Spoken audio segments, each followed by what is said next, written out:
Oke semuanya, kembali lagi dengan kami Ngerti ngobrolin seputar investasi. Nah, jadi semuanya kenalin, aku Hafiz, moderator pada hari ini, dan kita akan mengupas tentang berita politik yang terbaru yang mulai hangat ini ya. Yang kemarin itu waktu Lebaran adanya tarif yang dilakukan oleh Presiden Trump yang kini telah menjadi penurunan tarif dari Trump sendiri dan untuk produk-produk Cina dari 135% menjadi 30%. Nah, apakah ini bisa menjadi sebuah pertanda dari akhir perang dagang ataupun dampak dari terhadap global ekonomi itu bagaimana? Nah, di sini aku dengan rekan kita yang baru. Halo semuanya, aku Raffi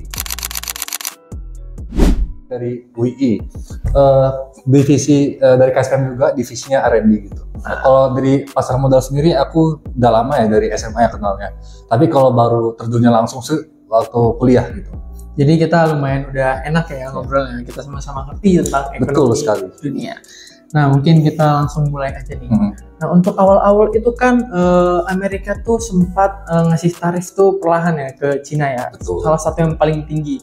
Nah sekarang itu malahan udah jadi turun tuh dari 35% menjadi 30% dalam konteks perang dagang.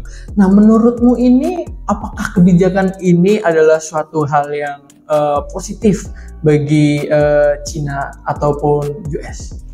Kalau dibilang positif sama negatifnya sih relatif ya, pasti ada positifnya, ada negatifnya. Tapi sebelum kita ngomongin itu, kita harus ngerti dulu kenapa AS itu, Presiden Trump itu mengambil keputusan tersebut. Keputusan tersebut tuh diambil dari, kalau yang tahu teman-teman yang tahu namanya itu adalah trade deficit. Misalkan ada trade imbalance, maksudnya jadi Amerika itu lebih banyak impor daripada ekspornya gitu. Kan nggak cuma Cina aja tuh. Benar. Kayak Indonesia, ada namanya tuh kalau pas di papan itu ada nama-nama kayak Kambodia, Vietnam, itu diambil dari trade deficit yang minus gitu. Nah, untuk membenarkan hal ini, jadi Trump itu harus membuat harus kayak force gimana caranya ini lebih positif lagi lah. Nggak harus kayak balance, tapi harus positif lagi. Makanya dia mengeluarkan tarif ini gitu kepada negara-negara tersebut. Untuk positif dan negatifnya pasti ada positifnya. Contohnya positifnya itu adalah negara-negara tersebut tuh bisa ada waktu untuk menemukan alternatif. Misalkan kalau yang dulunya itu adalah ekspor terbesarnya ke Amerika, dia harus mencari pasar yang baru. Entrepreneurnya harus ini memaksa otak mereka nih. Memaksa untuk menemukan pasar yang baru untuk inovasi lagi. Nah, untuk negatifnya pasti usaha-usaha ini yang ada di negara-negara tersebut, Cina, Indonesia, pasti revenue mereka terpukul gitu karena barangnya yang di sana tuh lebih mahal gitu. Jadi tarif itu maksudnya apa? Kita ekspor ke sana, di ekspor sana kena pajaknya tuh. Jadi barang-barang yang mungkin made dari Amerika langsung itu lebih murah daripada yang kita ekspor dari Indonesia langsung begitu. Jadi perkiraan itu kayak Indonesia kalau impor berarti barang kita tuh jadi lebih mahal di negara itu. Betul. Nah tapi untuk US sendiri nih kan gara-gara perang gitu, apakah dengan adanya tarif itu Amerika sendiri nih jadi merasa rugi atau lemah gitu dibanding Cina? Betul, pastinya mereka ini agak melemah karena kenapa menggunakan keputusan tersebut, taktik tersebut. Pasti ada yang salah dengan hal tersebut. Jadi Amerika tuh punya utang yang sangat tinggi. Kalau teman-teman tahu tuh ada namanya itu debt ceiling gitu. Ada kayak atap utang gitu. Jadi utangnya tinggi. Dia harus dilunasin utangnya ini. Jadi mereka harus menambah namanya revenue itu. Kalau tadi trade imbalance itu nggak bisa dibenarkan, ini mereka cenderung bisa untuk gagal bayar. Bahkan kemarin ada tuh kalau nggak salah beberapa minggu lalu ada berita ada downgrade dari surat utangnya AS sendiri gitu. Yang dulunya tuh aman banget, tapi dunia ini malah melihat ini AS ini udah downgrade gitu utangnya. Ini udah mulai goyah nih sistemnya begitu gitu. Jadi aku tuh sebenarnya juga pernah dengar ya, ternyata dari produk-produk dari US itu yang kayak barang-barang yang let's say mewah kayak bentukan Gucci, Louis Vuitton dan lain-lain itu ternyata pembuatannya itu di Cina. Betul. Hanya dengan mereka, aku pernah lihat itu. Jadi ada suatu kebijakan di mana kayak satu part penting dari produk tersebut kalau dilakukan di suatu negara itu bisa dilabel menjadi made in di negara tersebut. Jadi produknya itu kayak let's say 90% itu sudah dari Cina, lalu di last stepnya itu di Amerika, itu jadi bisa menjadi barangnya made in Amerika gitu. Betul. Itu lumayan unik sih menurutku. Tapi apakah gara-gara ini ya, kan tetap aja tuh Cina ini dari kena tarif gitu, apakah dia jadi penurunan ini akan disambut positif ya sama Cina ya? Kalau disambut positif, kena tarif misalnya, kena tarif pasti enggak gitu. Kalau kalian lihat-lihat di video-video itu pasti banyak yang kena dampak juga gitu. Kalau kita lihat ya, ini kan Trump yang kedua ya. Yang pertama itu dia cuma Cina doang gitu. Tapi kayak kalau sekarang kan Vietnam, Kamboja. Jadi kalau waktu pertama itu dia pedagang-pedagang dari Cina ini bisa alternatif gitu. Misalkan dia punya pabriknya di Vietnam tapi langsung ekspor ke AS-nya. Tapi sekarang karena dirata semua, itu nggak bisa begitu gitu. Jadi harus puter otak lagi. Tapi walau dengan semua itu ya, Cina itu tetap resilient dari statistiknya gitu. Contohnya aja di kuartal pertama ini GDP mereka tuh 5% kalau nggak salah tumbuhnya daripada GDP Q1 tahun 2024 gitu. Sedangkan AS itu minus 0,5 kalau salah gitu. Dari statistik aja resilience mereka Cina gitu. Jadi lumayan lucu ya. Malahan Amerika sendiri yang menerapkan perang, yang memulai perang perang tarif ini malah dia yang kena sendiri ya. Ya kalau mikir kan mereka kan kalau kena tarif itu wah ini pasti duit nih untuk kita. Tapi ya yang mereka nggak pikirkan itu sama aja kayak ngepajak rakyatnya sendiri gitu. Jadi kalau Cina kan barang yang murah-murah nih, kalau di sini pasti mahal-mahal. Jadi mereka harus inflasi terus barang-barang di AS ini. Karena opsi dari Cina ini nggak bisa gitu. Karena untuk membuat sebuah produk itu sangat kompleks itu kan. Kan Presiden Trump sendiri maunya apa sih? Kayak iPhone made in US, apapun kayak motor, Ford, General Motor. Tapi untuk membuat seperti itu tuh sangat kompleks itu. Contohnya dari mobil itu ada seribuan, ada ratusan part-part itu dari berbagai negara itu, dari Meksiko, Kanada. Jadi untuk kebijakannya seperti itu langsung itu nggak bisa. Makanya itu dia di cancel kan waktu itu kan.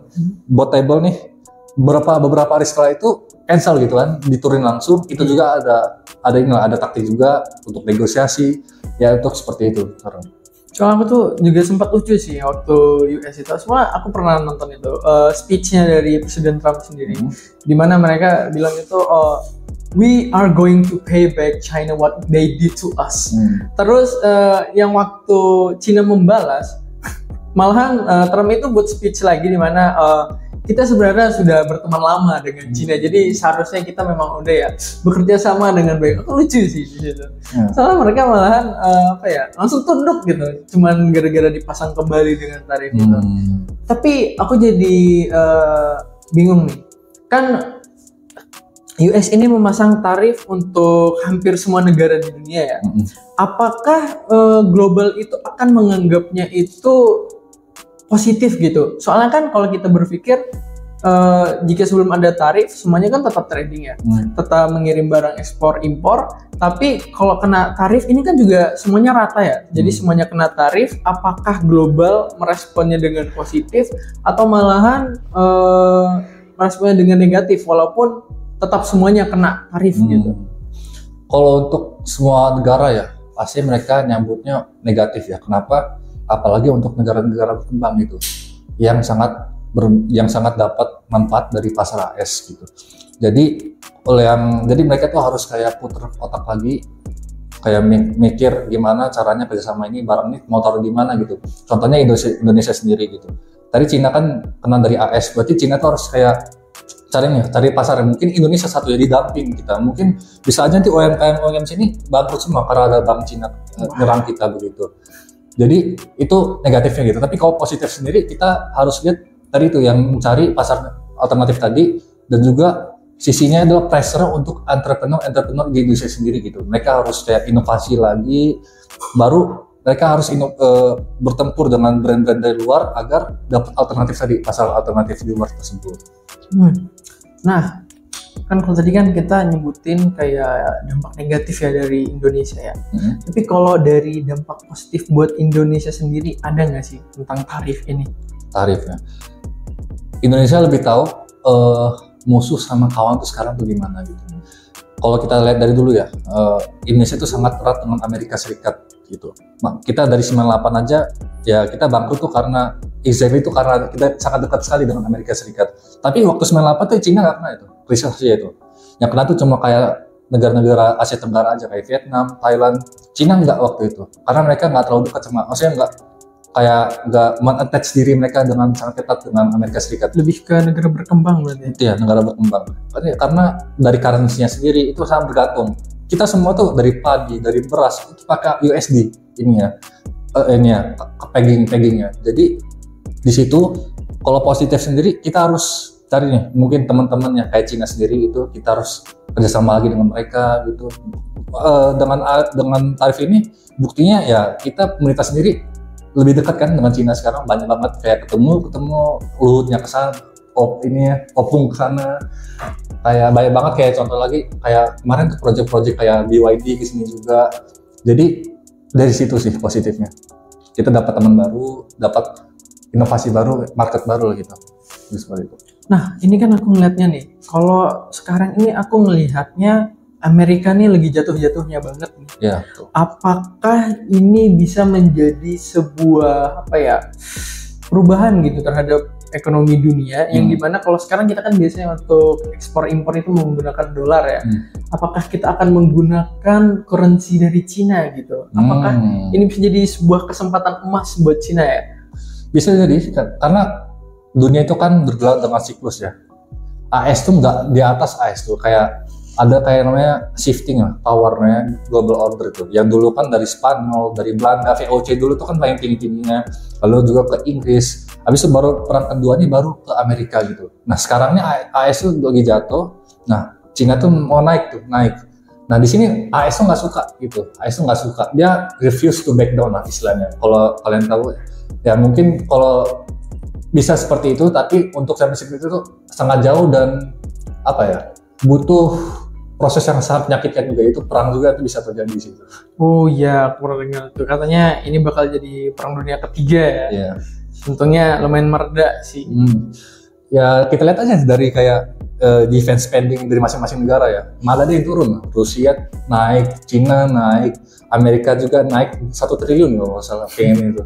Yang mau diisu sekarang itu warning zone itu untuk semua orang itu. Untuk semua orang, untuk semua kalangan. Ini nggak baik-baik aja dunia sekarang itu. Harus waspada.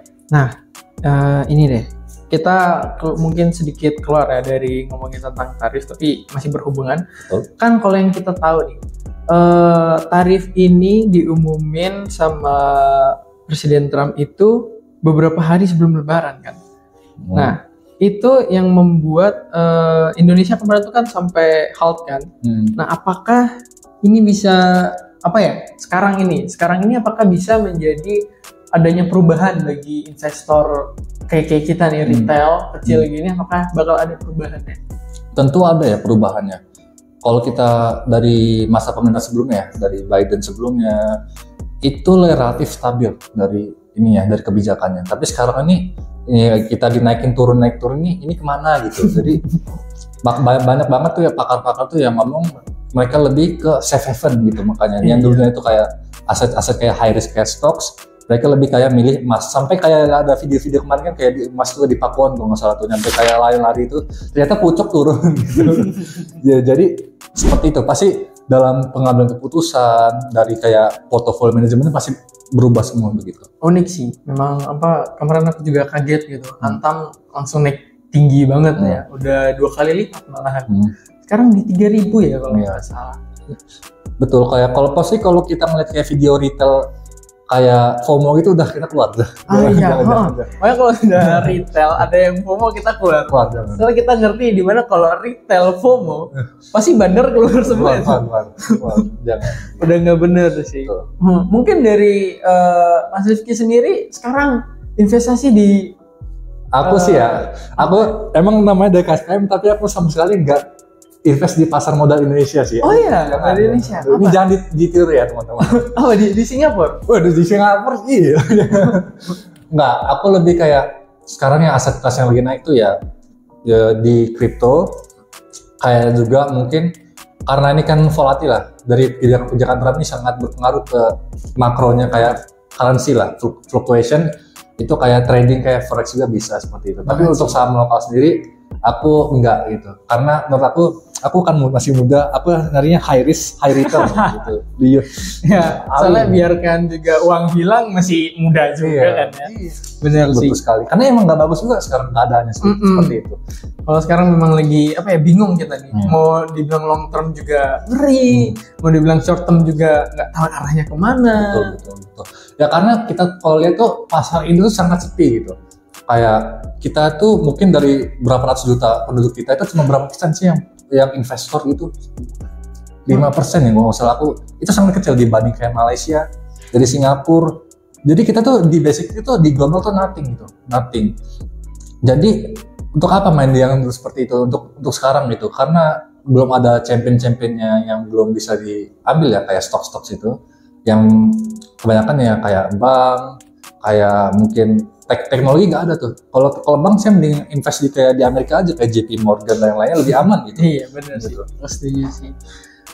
Oke. Mungkin kita udah mencapai akhir ya. Mungkin kamu ada kesimpulan atau pesan-pesan yang mungkin ingin disampaikan tentang adanya perubahan kebijakan tarif ini? Betul. Pasti kalau yang namanya kebijakan itu pasti tetap ada gitu. Tapi ya aku yang mau sampaikan itu adalah untuk tetap menggunakan kacamata long term view gitu. Pasti Trump datang pulang, nanti juga mungkin ada Cina yang naik. Kita harus sebagai investor kita harus aware dengan opportunity seperti itu. Dan juga untuk di sekarang ini harus hati-hati karena tadi itu fluktuasi itu, dan juga harus sebagai anak muda kita harus explore banyak hal, apalagi di investasi ini karena ini sangat penting gitu. Oke, untuk investor muda apakah Mas Rifki ada pesan-pesan untuk mereka investor muda? Start early, kalau apalagi untuk kita ya anak kuliah, anak SMA, itu nggak ada yang nothing tulus sih. Kalau kita lulus juga, kalau kita ARB atau apa hilang margin call, itu masih coba lagi cari duit lagi.